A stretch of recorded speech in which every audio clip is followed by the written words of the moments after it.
कथा शुरू होती है राजा के महल से, जहां बड़े बड़े विद्वान ब्राह्मणों के भोज की तैयारी चल रही थी।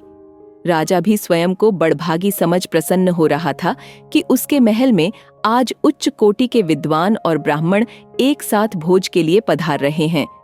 उधर रसोइये खुले आकाश में ब्राह्मणों के भोज के लिए तरह तरह के पकवान और मिष्ठान बना रहे थे, जिनकी खुशबू पूरे महल में फैल रही थी।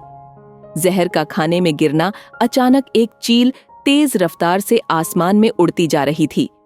उसके पंजों में एक जहरीला सांप दबा हुआ था, जो बार बार चील के नुकीले पंजों से बाहर निकलने का प्रयास करते हुए फुंकार रहा था। ऐसा कई बार करते हुए सांप के मुंह से जहर की कुछ बूंदें ठीक नीचे बन रहे खाने में जा गिरती हैं। खाना बना रहे किसी भी रसोइये को सांप के जहर का खाने में गिर जाने का कोई आभास तक नहीं होता। कुछ समय बाद वही खाना सभी ब्राह्मणों को परोस दिया जाता है। जहर इतना तेज था कि खाना खाते ही सभी ब्राह्मणों की मृत्यु हो गई। राजा को जब दुखद घटना का पता चला तो इसे ब्रह्म हत्या का पाप जान राजा दुखी हो गया। यमराज का निर्णय। अनजाने पाप कर्म का दोष किसके सर अब निर्णय धर्मराज यमराज को लेना था। आखिर इतने सारे ब्राह्मणों की हत्या का दोष किसके सिर मढ़ा जाए? कौन है असली दोषी? क्या उस राजा के सिर जिसने सभी ब्राह्मणों को भोज पर निमंत्रित किया, या फिर उन रसोइयों के जो ब्राह्मणों के लिए खाना बना रहे थे और जिन्हें झांत ही नहीं था कि भोजन के पात्र में सांप का जहर गिर चुका है? यमराज ने विचार किया तो हत्या का दोष राजा और रसोइयों में से किसी के भी हिस्से में नहीं जाता। अब बचे सांप और वो चील जो सांप को अपना भोजन बनाने के लिए इतनी मेहनत कर रही थी। यमराज की दृष्टि में वह भी दोषी नहीं। अब बचा वह जहरीला सांप जो चील के पंजों से बचने के लिए बार बार फुंकार रहा था।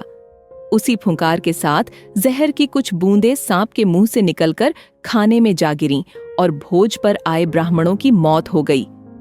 तो क्या यमराज की दृष्टि में वह सांप ही असली दोषी है?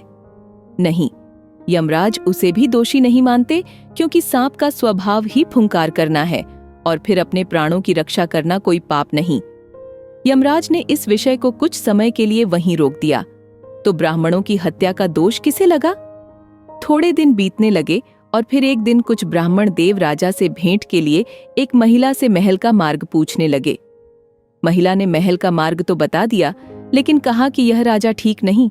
अभी कुछ दिन पहले खाने में जहर देकर आप ही के जैसे निर्दोष ब्राह्मणों को मृत्युदंड दे दिया।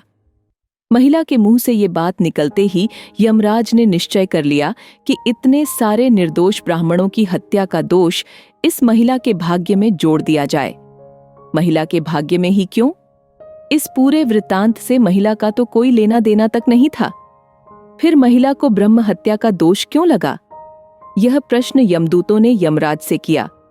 यमराज ने बताया कि जब कोई जानबूझकर पाप कर्म करता है तो उसे स्वार्थ सिद्ध होने पर आनंद मिलता है, लेकिन निर्दोष ब्राह्मणों की हत्या से न तो राजा, रसोइयों और न ही चील व सांप ने स्वार्थ सिद्ध होने का आनंद लिया।